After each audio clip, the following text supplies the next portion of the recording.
கேட்ஸுக்கு ஃபுட்டை பற்றி சொல்கிற சீரீஸ் அப்படியே ஸ்டார்ட் பண்ணலாம்னு சொல்லிட்டு இது பார்த்தீங்கன்னா சிக்கன் போன் பிராத் ஒரு செஞ்சு 3 days ஆச்சு. அப்படியே ஃப்ரீசரில் வச்சு அப்பப்போ தேவைன்னும் போது கொடுத்துருவோம். கர்டு, மில்க்கு, அதுக்கப்புறம் உப்பு இல்லாத கருவாடு, சிக்கன், இந்த மாதிரி நம்ம பக்கத்தில் கிடைக்கிற விஷயங்களில் வச்சு அவங்களுக்கு ஃபுட்டு ப்ரிப்பேர் பண்ணலாம். என் கேட்டுக்கெலாம் நான் கம்பெனி ஃபுட்டு தான் கொடுக்குவேன் அப்படின்றவங்களுக்கு ஒன்றும் பிரச்சனை இல்லை. 1-2 கேட் தான் வச்சுருக்கீங்கன்னா அப்படியே கொடுங்க.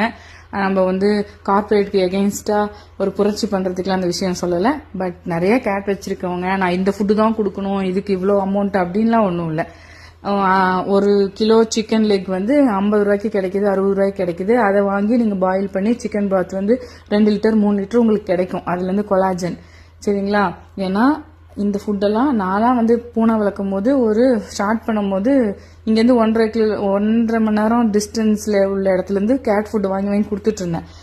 அப்புறம் தான் பார்த்தேன் கிட்டத்தட்ட 9500 வருஷங்களுக்கு முன்னாடி இருந்து கேட் பெட் அனிமலாகவே ஃப்ரெஞ்சுக்காரங்க கிட்ட வளர்ந்துருக்கு. 4500 வருஷத்துக்கு முன்னாடி எஜிப்ட்ல இருந்திருக்கு. அப்போல்லாம் இந்த கம்பெனி இல்லை பாருங்க. அதனால நம்ம பக்கத்தில் இருக்க ஃபுட்டையே நிறைய கேட்ஸ் வச்சிருக்கவங்க ப்ரிப்பேர் பண்ணி கொஞ்சம் டைம் எடுத்து ப்ரிப்பேர் பண்ணி கொடுங்க. டைம் இல்லாதவங்க ஃபுட்டை வாங்கி கொடுங்க, ஒன்றும் தப்பில்லை. ஆனால் இதுதான் கொடுக்கணும் அப்படின்னு அவசியம் இல்லை. நான் கம்பெனி ஃபுட்ஸ் கொடுக்கும்போது என் கேட்டு கொஞ்சம் அக்ரெசிவாக இருந்த மாதிரியும் அடிக்டடாக இருந்த மாதிரியும் நான் ஃபீல் பண்ணேன். அதனால நான் இதெல்லாம் மாற்றிட்டேன்.